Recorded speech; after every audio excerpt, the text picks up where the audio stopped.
Josué, chapitre 14. Voici ce que les enfants d'Israël reçurent en héritage dans le pays de Canaan, ce que partagèrent entre eux le sacrificateur Éléazar, Josué, fils de Nun, et les chefs de famille des tribus des enfants d'Israël.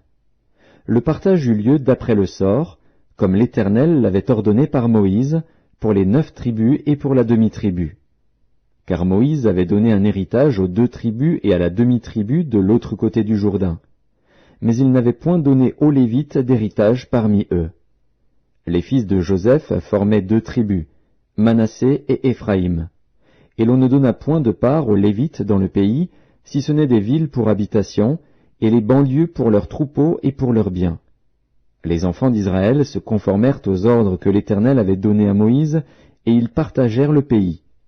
Les fils de Juda s'approchèrent de Josué à Gilgal, et Caleb, fils de Jéphuné, le Kénizien, lui dit, « Tu sais ce que l'Éternel a déclaré à Moïse, homme de Dieu, au sujet de moi et au sujet de toi, à Kadès-Barnéa.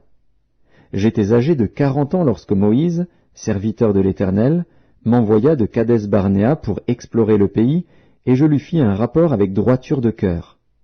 Mes frères qui étaient montés avec moi découragèrent le peuple, mais moi je suivis pleinement la voie de l'Éternel, mon Dieu. Et ce jour-là, Moïse jura, en disant, « Le pays que ton pied a foulé sera ton héritage à perpétuité, pour toi et pour tes enfants, parce que tu as pleinement suivi la voie de l'Éternel, mon Dieu. Maintenant voici, l'Éternel m'a fait vivre, comme il l'a dit. Il y a 45 ans que l'Éternel parlait ainsi à Moïse, lorsqu'Israël marchait dans le désert. Et maintenant voici, je suis âgé aujourd'hui de 85 ans.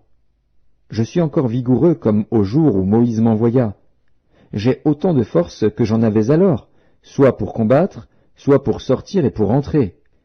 Donne-moi donc cette montagne dont l'Éternel a parlé dans ce temps-là, car tu as appris alors qu'il s'y trouve des Anakim, et qu'il y a des villes grandes et fortifiées. L'Éternel sera peut-être avec moi, et je les chasserai, comme l'Éternel a dit. » Josué bénit Caleb, fils de Jéphuné, et il lui donna Hébron pour héritage. C'est ainsi que Caleb, fils de Jéphuné, le Kénizien, a eu jusqu'à ce jour Hébron pour héritage, parce qu'il avait pleinement suivi la voie de l'Éternel, le Dieu d'Israël. Hébron s'appelait autrefois Kirjat Arba. Arba avait été l'homme le plus grand parmi les Anakim. Le pays fut dès lors en repos et sans guerre.